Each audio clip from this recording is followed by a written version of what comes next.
Okey, Assalamualaikum warahmatullahi wabarakatuh dan selamat sejahtera kepada semua pelajar. Okey, selamat pagi. Okey,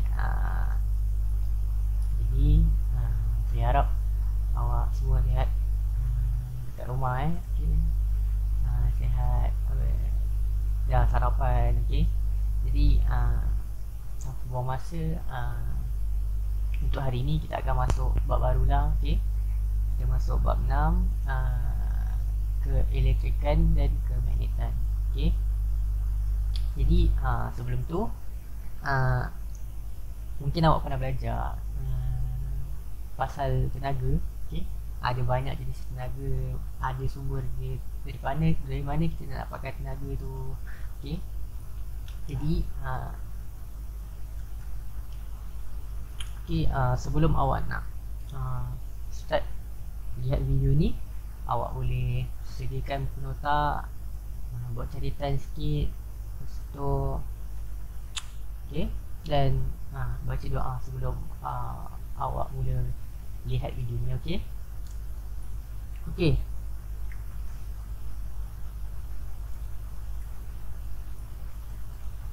Okey. Okey, untuk hari ni kita akan mula dalam bab baru, iaitu bab 6 keelektrikan dan kemagnetan. 6.1 penjanaan tenaga elektrik. Okey.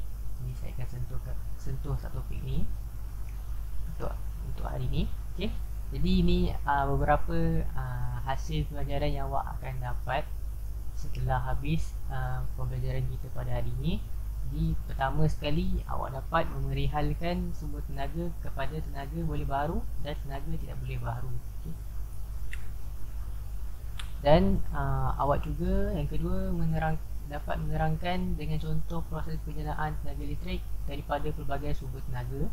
Okay. Dan akhir sekali awak dapat membezakan antara arus terus dan arus ulang alik. Okay. Jadi ini hasil pelajaran ni setelah awak habis lihat video ni, InsyaAllah mungkin awak akan dapat hasil pelajaran ni lah. Okay. Setelah apa yang telah saya terangkan nanti. Okay.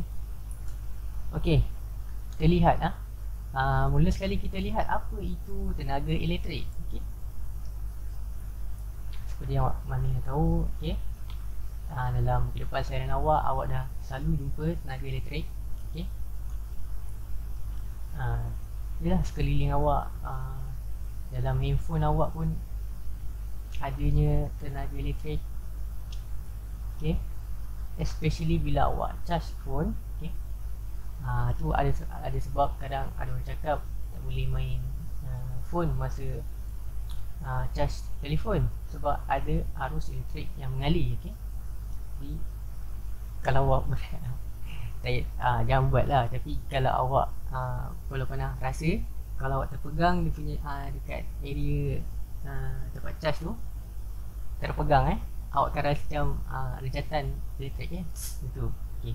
Kalau ada siapa yang pernah rasa lah. Okay. Kalau yang belum pernah rasa, jangan buat. Okay.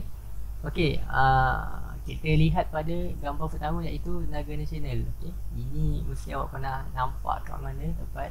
Okay. Dekat Mai Tanah pun ada satu tempat tu, nama tenaga nasional. Jadi tempat kat situ kita boleh bayar bil elektrik. Okay.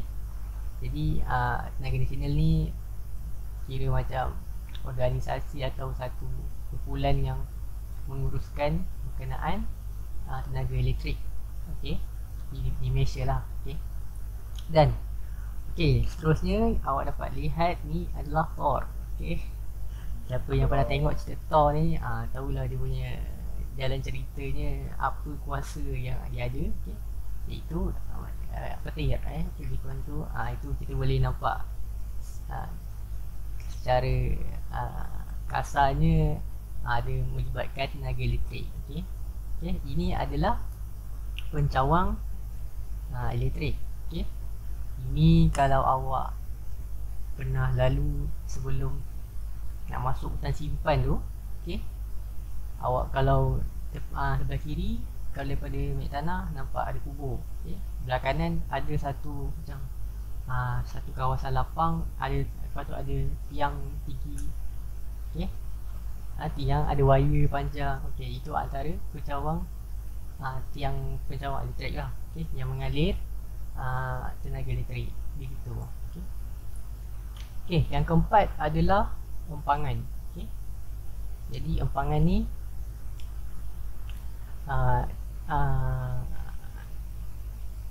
pun menghasilkan tenaga elektrik. Jadi empangan ni antara salah satu tempat ataupun kita kata aplikasi ataupun contoh yang kita boleh lihat di mana penjanaan tenaga elektrik berlaku. Okey. Dan ini adalah salah contoh lain seperti dia lebih kurang macam fungsinya macam empangan juga, menjana atau menghasilkan tenaga elektrik. Okey.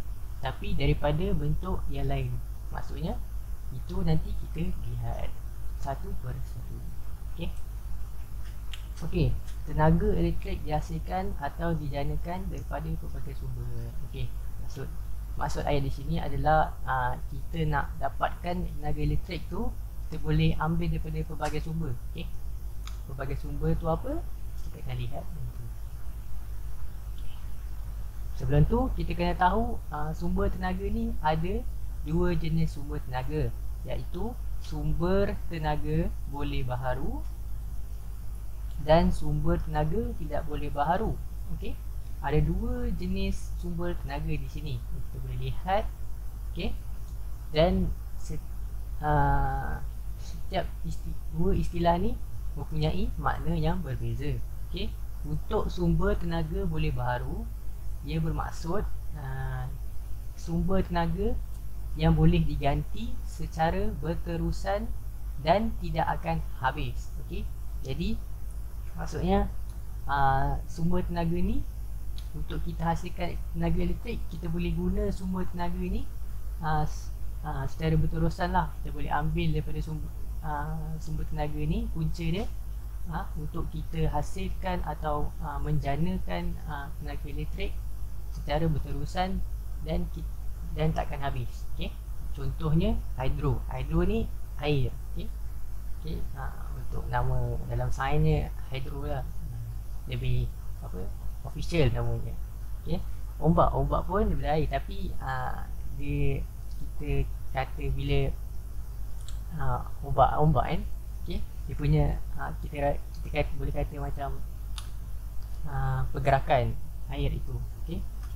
Ombak ni kalau awak tengok kalau kat Malaysia tak ada lah. Okay. Tak berapa sesuai untuk tempat kita ni. Jadi mungkin ada, awak boleh lihat nanti kat internet, boleh cari tenaga ombak ni digunakan untuk sumber tenaga ombak ni digunakan di negara-negara luar untuk hasilkan tenaga elektrik. Okay. Dan kita ada juga sumber tenaga daripada solar untuk cahaya, okay, dan juga angin. Okay. Seterusnya adalah sumber tenaga tidak boleh baharu. Okey. Untuk istilah sumber tenaga tidak boleh baharu pula bermaksud sumber tenaga yang tidak boleh diganti dan akan habis apabila digunakan. Okey. Antara contoh-contohnya yang awak dapat lihat, nuklear, yang buat bom tu, okey. Tenaga nuklear, arang batu, gas asli dan petroleum. Okey. Okey. Persoalannya, bagaimana proses penjanaan tenaga elektrik? Okey. Kita dah tengok tadi sumber tenaga yang kita boleh gunakan untuk kita hasilkan atau janakan tenaga elektrik. Okey. Jadi antara salah satu contoh alat yang kita boleh gunakan untuk jana tenaga elektrik adalah generator. Okey. Okey, yang gambar pertama ni, yang kuning ni, okey, kotak kuning ni, generator ni awak boleh jumpa bila awak pergi pasar. Okey. Untuk sekarang ni COVID tak adalah pasar macam meriah macam dulu pasar malam tu. Tapi kalau awak perasan kat pasar malam mesti akan ada kedai-kedai guna generator ni. Okay? Dan untuk gambar gaduh ni, generator ni biasanya kita boleh jumpa di bangunan-bangunan, apa-apa bangunan lah, okay? yang memerlukan tenaga elektrik. Okay? Okey, seterusnya daripada generator tu kita boleh lihat daripada gambar ni adalah model generator. Okey, maksudnya secara ringkasnya generator itu kita modelkan dari dalam bentuk ini menggunakan beberapa radas. Okey, jadi terhasillah model generator ini. Jadi okey, di bahagian ni engkol ni apabila kita putarkan, okey, aruhan dihasilkan, okey, dan menyalalah LED. LED ni mungkin pernah lihat LED ni.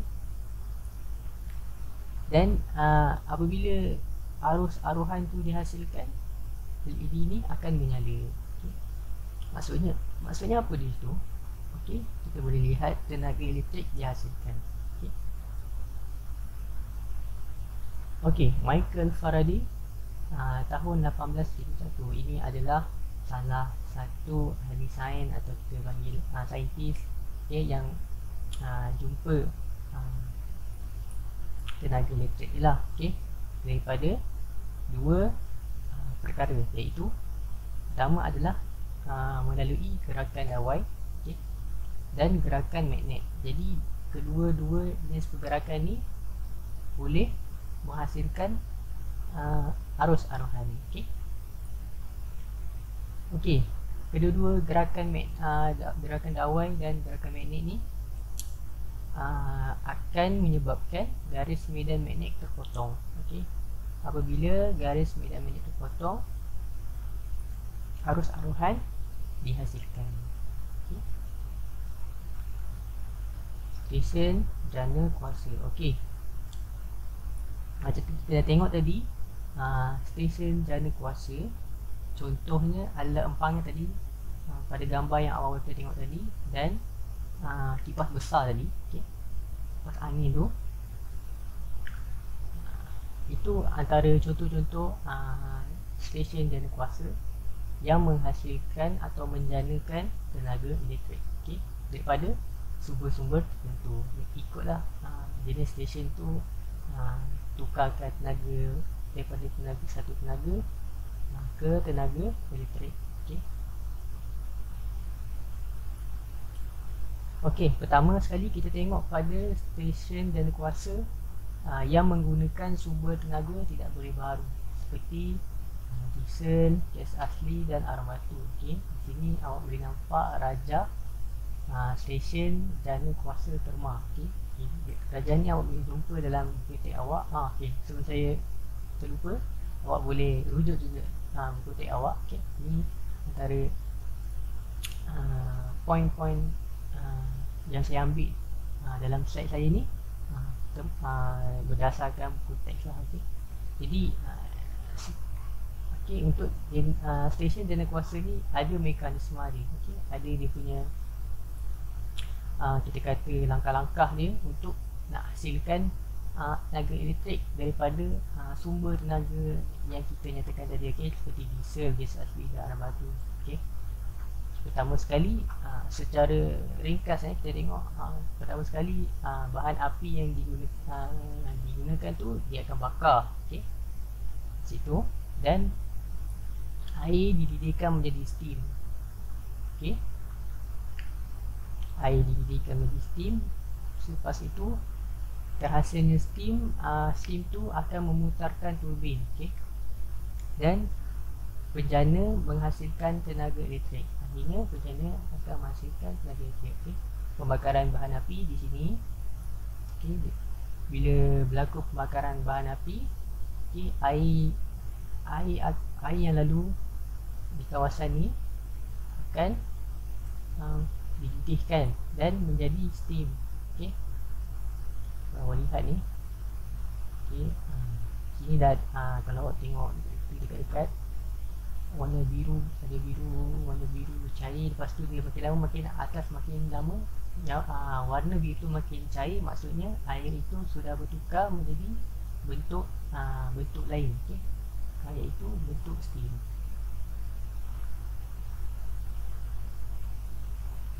Bentuk atau keadaan steam, okey. Dan bila steam tu sampai di bahagian turbin, okey, steam tu akan bantu dalam memutarkan turbin tu. Bila turbin tu bergerak, okey, jadi penjana ni akan melakukan kerja dia untuk hasilkan tenaga elektrik. Jadi okey, kita lihat pada perubahan bentuk tenaga. Okey, first kali daripada tenaga kimia, lepas tu dia berubah bentuk ke tenaga haba, seterusnya tenaga kinetik, dan akhir sekali tenaga elektrik. Tenaga kimia ni daripada bahan api ni, okey. Tenaga haba bila air tu dah dididihkan menjadi steam. Okey, tenaga kinetik apabila turbin tu bergerak, berputar, okey, dibantu oleh steam yang kita yang mesin tu dah hasilkan. Dan akhir sekali tenaga elektrik yang dihasilkan oleh penjana. Seterusnya adalah stesen jana kuasa yang menggunakan tenaga solar. Jadi ni antara sumber tenaga yang boleh baharu.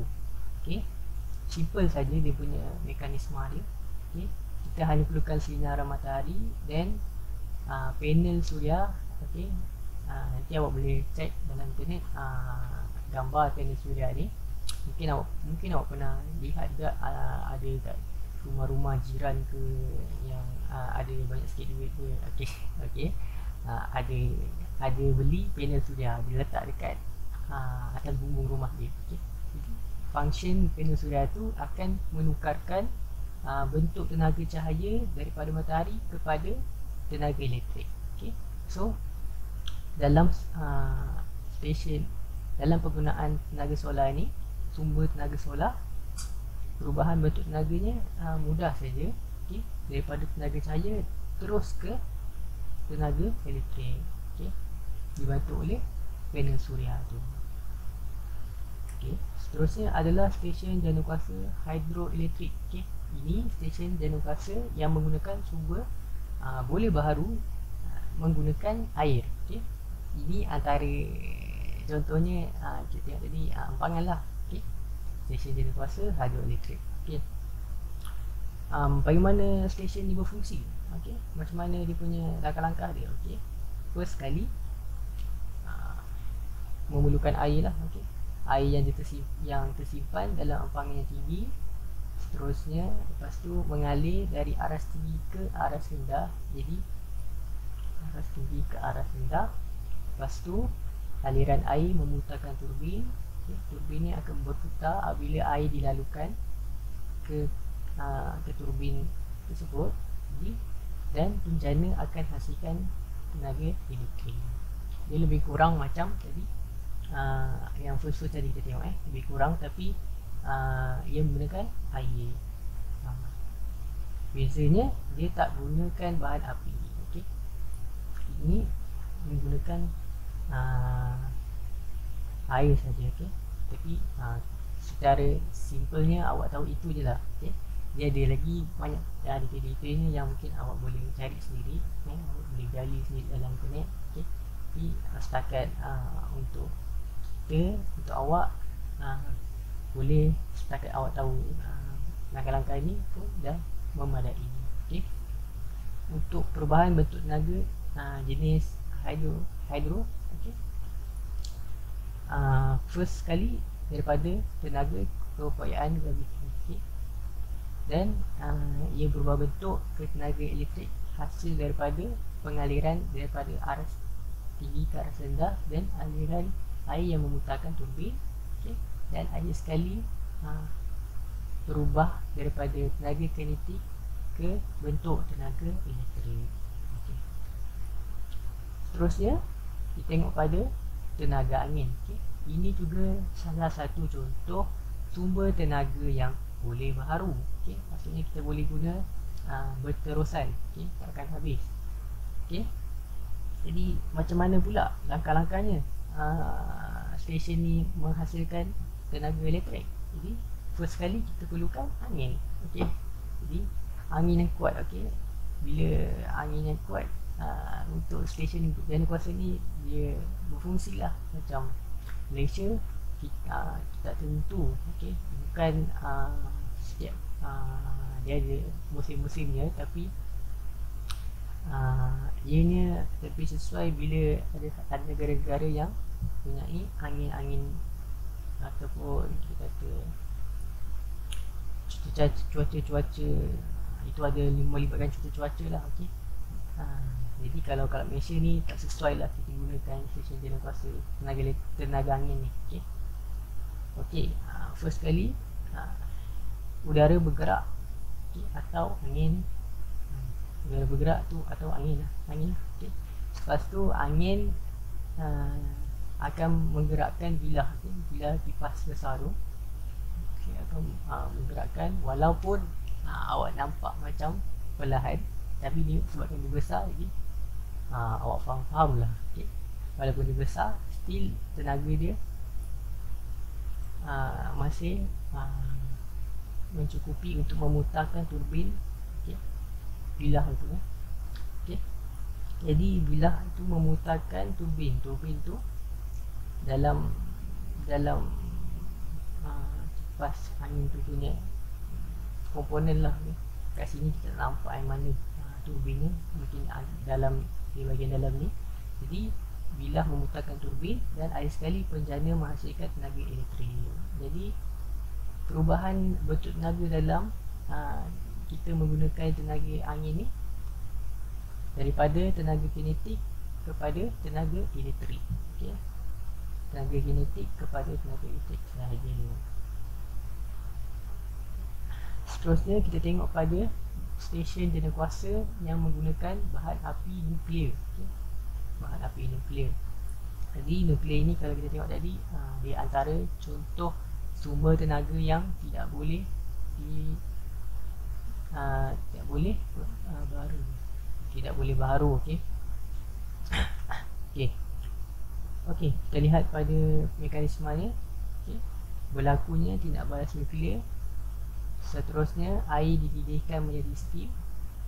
Seterusnya adalah steam memutarkan turbin dan akhir sekali tenaga elektrik dihasilkan oleh penjana. Lebih kurang macam yang stesen jana pertama, stesen jana kuasa yang pertama tadi kita bincang, yang gunakan arang batu, ada diesel, gas asli, itu kan dia lebih kurang sama dia punya mekanisme hari. Cuma ni untuk stesen jana kuasa ni dia gunakan nuklear, bahan api nuklear. Okay, untuk perubahan bentuk tenaga pula untuk stesen jana kuasa ni, jenis ini first kali daripada tenaga nuklear dia berubah bentuk kepada tenaga haba. Selepas itu tenaga haba berubah bentuk kepada tenaga kinetik dan akhir sekali berubah ke bentuk tenaga elektrik. Okey. Akhir sekali kita tengok pada stesen jana kuasa yang menggunakan biodiesel. Okey. Biodiesel ni apa? Okay. Salah satu contoh biodiesel kita boleh guna najis, ya. Najis, okey. Sebab najis ni dia boleh hasilkan gas metana. Okey, gas metana tu yang kita nak untuk kita guna dalam menghasilkan tenaga elektrik. Okey, kat Malaysia ni tak gunalah biodiesel ni. Contohnya macam dekat India, okey, dia diguna biodiesel ni. Nanti awak boleh tengok di internet. Okey. Untuk mekanisme untuk stesen jana kuasa jenis ini adalah metana dihasilkan oleh biodiesel. Okey, gas metana dihasilkan oleh biodiesel. Seterusnya air dididihkan menjadi steam. Seterusnya steam memutarkan turbin dan akhir sekali penjana menghasilkan tenaga elektrik. Okey, lebih kurang sama macam sebelum ni, cuma bezanya dia menggunakan biodiesel. Okey. Okey, perubahan bentuk tenaga dia sama macam mana stesen jana kuasa yang menggunakan uh, diesel, gas asli dan arang batu tu yang first kali kita bincang daripada uh, daripada tenaga kimia pada mulanya. Okay. Seterusnya kepada tenaga haba, dan kepada tenaga kinetik, dan akhir sekali adalah tenaga elektrik pun dihasilkan. Okey. Okay, saya harap daripada situ awak boleh faham kalau awak tak faham, awak boleh tanya dalam grup WhatsApp kita, okay? Ataupun PM terus saya, okay? Dan hari sekali kita lihat pada arus terus dan arus ulang-alik. Okey, kedua-dua arus ni ada perbezaannya, okay? Jadi kita lihat secara ringkas, okay? Arus terus ini macam mana, arus ulang-alik ni macam mana. Okay, macam awak nampak dalam gambar ni. Okay, untuk arus terus kita ada contoh alat yang menggunakan arus terus ni, lampu flashlight. Okay, untuk flashlight, bateri ni kita panggil alat, kita boleh panggil sebagai tempat penyimpanan tenaga, okay? Tenaga elektrik, tempat penyimpanan tenaga elektrik. Okey, untuk arus terus ni, ia adalah arus elektrik yang mengalir, okey, arus elektrik yang mengalir dalam satu arah saja. Okey, awak kena ingat, arus terus, arus elektrik yang mengalir dalam satu arah saja. Okey, arus elektrik yang mengalir dalam satu arah. Okay, awak kena pinpoint ataupun awak kena fokus pada satu arah saja. Okay, arus terus satu arah saja, arus elektrik yang mengalir dalam satu arah saja. Okay. Untuk arus ulang-alik pula sama juga macam arus terus, dia arus elektrik yang mengalir tetapi arah alirannya berubah-ubah secara berterusan. Okay. Dia bukan satu arah macam arus terus. Okay. Macam awak tengok gambar ni, okay. Pengering rambut, okay. Dan ekor, okay.